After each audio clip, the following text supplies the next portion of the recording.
안녕하세요. 저는 미래를 여는 청년포럼 대표 신보라라고 합니다.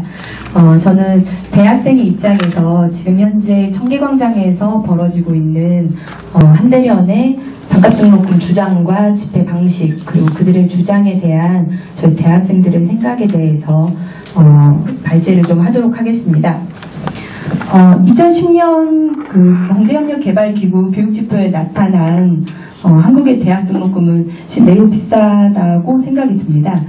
사립대 등록금은 조사 대상 11개국 가운데 미국 다음으로 비쌌고 국립대도 미국에 이어 비쌌고요. 현재 이제 최순호 박사님께서 680몇만 원 정도 얘기하셨지만 네 그렇습니다. 물론 의대나 이런 데는 1000만 원 정도 들고 기본적으로 인문대나 이과대 정도는 700에서 많게는 800 정도의 등록금을 사용하고 있습니다. 저도 문과생으로서 지금 거의 700 가까운 돈을 지불을 하고 있는데요. 그런 측면에서 보면 대학생들이 느끼는 등록금 부담은 꽤 큰 것 같습니다.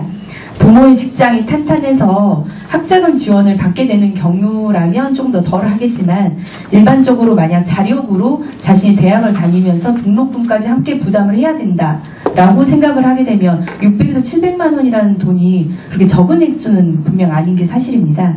그렇다 보니까 대부분 취업부 학자금 상환대출이랄지 이런 대출에 많이 의존하는 것이 현실이고 그것도 만약 4년 내내 내가 자력으로 부담할 수 없고 학자금 대출을 모두 다 4년 내내 받기 어렵게 된다면 실제 이제 학업과 아르바이트를 병행하는 구조에 놓이게 되는 것이 사실인데요. 그러다 보니 여러분도 아시겠지만 심심치 않게 대학생들이 학업과 아르바이트를 병행하는 것에 대한 고충과 어려움을 토로하는 기사를 많이 보셨을 것이라고 생각합니다. 그렇기 때문에 정치권과 대학가에서 반값 등록금 주장이 나왔던 건 바로 이러한 배경에서부터 시작이 된 것 같은데요. 물가 인상률을 감안하더라도 계속해서 높아지는 등록금 문제에 대해서 대학생 자신뿐만이 아니라 그 가계에 이르기까지 부담이 많이 되고 있다는 그런 사회적 공감대가 바로 그런 정치권과 대학가의 반값 등록금 주장으로까지 이어진 게 된 것 같습니다. 그런 측면에서 보자면 어쨌든 등록금이 우리 사회의 가장 핫 이슈로 부상했다는 그 점에서는 그래서 등록금에 대한 우리 사회의 논의를 촉발시켰다는 점에서는 의미가 있을 수도 있겠다는 생각이 듭니다. 그래서 이제서야나마 등록금이 왜 이렇게 높아지는 것인지 그리고 무슨 문제가 있어서 이렇게 사회적으로 문제가 되고 있는 건지 그리고 합리적으로 조정할 가능성은 있는지 없는지 이러한 논의들을 이제서야 했다고 이제서야 시작했다는 것에 대한 어떤 의미 첫 걸음마라고 뛸 수 있었던 의미가 있지 않았나라는 생각이 들고요. 이제 그렇지만 등록금에 대한 사회적 논의가 시작된 건 의미가 있을 수 있겠지만 그것이 갑자기 조건 없는 반값 등록금이라고 하는 구호와 그리고 좀 구체적이고 실현적인 대안 없이 주장되는 조건 없는 반값 등록금 이러한 주장들은 바로 지금 진행이 되고 있는 상황인데요. 이제서야 논의가 됐는데 가장 어떻게 보면 1에서 10을 함께 논의해야 될 시점에 10의 좀 과도한 주장으로까지 지금 벌어지고 있는 게 지금 등록금 문제의 현실이 아닌가 싶습니다. 그래서 현재 한대련 같은 경우는 조건 없는 반값 등록금을 주장하고 비학점, 부실대학 제한 등의 어떤 조건 없이 무조건적으로 반값으로 깎자라고 하는 주장을 내놓고 있고 지금 10여일 동안 광화문 등지에서 시위를 벌이고 있습니다.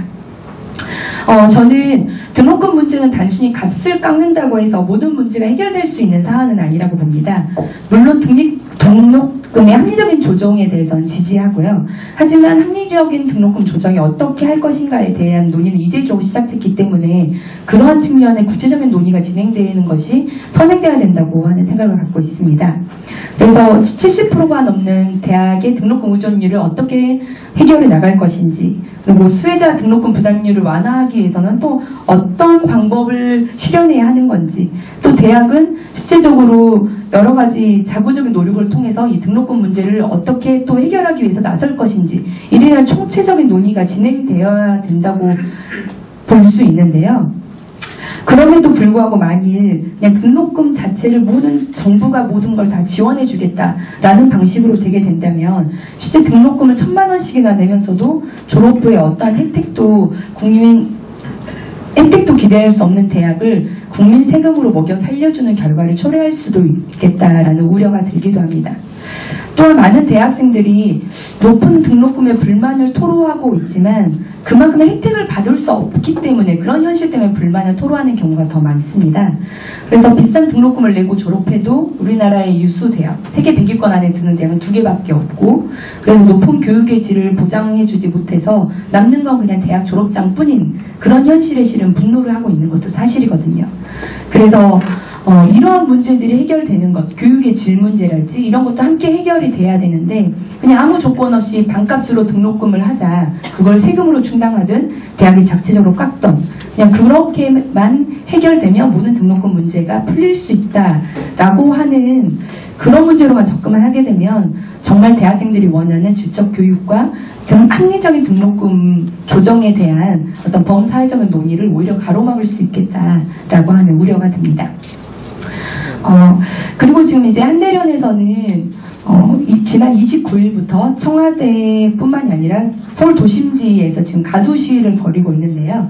저는 한대련의 주장에 대한 문제들을 아까 처음 제기했기 때문에 어떤 시위 방식에 대한 좀 문제점을 좀 지적하고 싶습니다. 지금 현재 불법 시위 논란이 많이 제기가 되고 있는데요. 저는 어쨌든 2011년에 보시면 SNS랄지 그리고 어떤 식으로든 국회의원이나 정치권에 간담회 같은 것들 요구해서 대학생들의 의견을 관철하거나 혹은 제기할 수 있는 경로가 많이 다양해졌습니다. 그래서 실제 얼마 전에는 각 대학 총학생회장단이 직접 민주당과 한나라당을 찾아가서 간담회를 요청하기도 했었고요. 또 SNS 등 다이렉트로 의견 표출을 할 수 있는 기회가 많은데 왜 굳이 대학생단 의견 표출 방식을 놔두고서 굳이 그 민주화 시위 때나 적용이 됐었던 그런 불법 시위로만 이 모든 문제를 해결하려고 하는 것인지 그런 부분이 좀 우려스럽고요. 또 자신들이 할 말만 하겠다. 그래서 그냥 조건 없는 반값 등록금이라는 구호를 마치 피켓으로만 내걸면서 자신의 주장만이 옳다고 선전하는 방식이 과연 옳을까? 그것이 그 옳은 자신들이 옳다고만 생각한다면 수단이 어떻게 되든 상관없다라고 하는 그런 방식도 정당성을 갖기는 어렵다라는 생각이 듭니다. 그리고 더욱 큰 문제는 등록금 시위가 12월 넘게 지속되면서 등록금 문제 해결을 위한 본연의 목적보다는 점차 반정부 구호랄지 전문 시위꾼들이 가담하는 방식으로 시위가 점차 변질되고 있다라고 하는 생각도 드는데요. 또한 등록금 문제 해결에 있어서는 다양한 의견들이 존재할 텐데 그런 의견에 대해서는 오히려 좀 묵살하고 있는 분위기도 좀 감지가 된 것 같습니다. 제가 특히 제 경험에 의거해서 두 가지 일례를 소개하면서 그런 문제점을 지적하고 싶은데요. 첫 번째는 6월 8일이었습니다. 저희 미래를 여는 청년 포럼을 비롯해서 7개 대학생 단체들이 한대련이 불법 시위를 했던 그 KT 광장, 광화문 KT 앞에서 등록금의 근원적이고 본질적인 해결을 촉구하고 한대련의 소통 방식은 우려스럽다. 그래서 정말 한대련이 그런 반값 등록금 문제를 주장한다면 다른 대학생들과 한번 토론을 해보자. 그런 공개 토론을 제안하는 내용의 기자회견을 열었습니다. 그래서 그날 기자회견을 마치고 주변에서 그런 내용과 관련된 유인물을 이제 배포를 했었는데요. 근데 그 순간에 얼마 지나지 않아서 50, 60대 되시는 아저씨분들이 저희한테 다가와서 에어싸더니 왜 그런 걸 배포하느냐. 그럼 뭐지? 여기 왜 왔느냐 하면서 이렇게 좀 많이 밀치시기도 하고요. 결국 제가 가지고 있는 유인물을 잽싸게 이렇게 집어서 던지셨어요. 찢어가지고. 그래서 저희 유인물이 그 청계광장 앞 바로 연못에 이렇게 뿌려지는 그런 결과들이 있었는데요. 두 번째는 대규모 반값 등록금 촛불 시위가 6월 10일에 있었습니다. 그 정치투쟁으로 번진 등록금 시위, 그 정치인의 표를 의식한 포퓰리즘 발언이 오히려 등록금 문제 해결을 더욱 요원하게 할 수 있다라고 하는 문제의식을 느껴서 제가 청계광장 앞에서 1인 시위를 진행했었고요. 저하고 한국대학생 포럼의 윤주진 회장하고 이렇게 같이 1인 피켓팅을 진행을 했었습니다. 이제 그때만 하더라도 청계광장에 여러분도 아시겠지만 거의 몇천 명의 인파들이 몰려서 이제 반값 등록금 집회를 했는데요.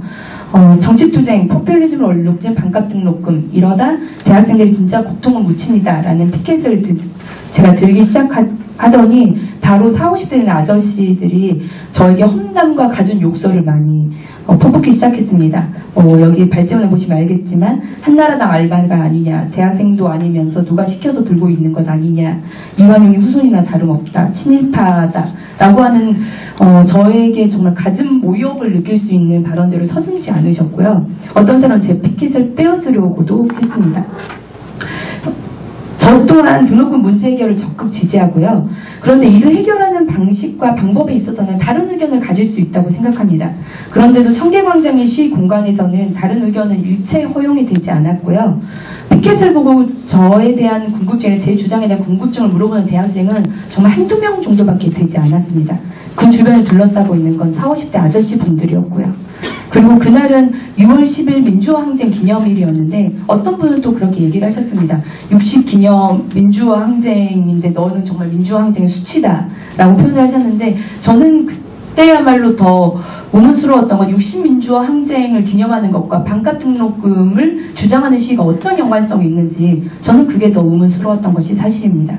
그리고 그 자리에서 보니까 한 밤 10시가 넘어가자 이제 광화문에서부터 남대문로에 거기 있는 도로가 모든 사람들에 의해서 도로가 아예 점거가 됐습니다. 그리고 쓰레기로 막 아수라장이 됐었고요. 그 현장을 지켜보던 저와 함께 있었던 대학생도 무섭다라는 표현을 할 정도로 좀 무법천지의 현장이었습니다. 그리고 MB 아웃이라는 구호와 피켓들도 심심치 않게 많이 등장을 했고요. 과연 이런 시위 방식이 과연 정말 등록금 문제 해결을 위한 유일한 방법이고 혹은 유일한 해결책인지 오히려 불법 시위, 반정부 구호 이런 것들로 변질되고 있는 시위 방식이 오히려 우리 사회에 이성적이고 합리적인 논의를 저해하고 있지는 않는지 의문을 제기하고 싶습니다. 마지막으로 저희 대학생들 몇몇 저도 이제 대학생단체 대표다 보니까 대학생들 의견을 많이 접하게 되는데요. 반값 등록금 문제에 대한 대학생들의 생각은 제가 그 모든 걸 대표한다고 볼 수는 없지만 대체적으로는 이렇습니다.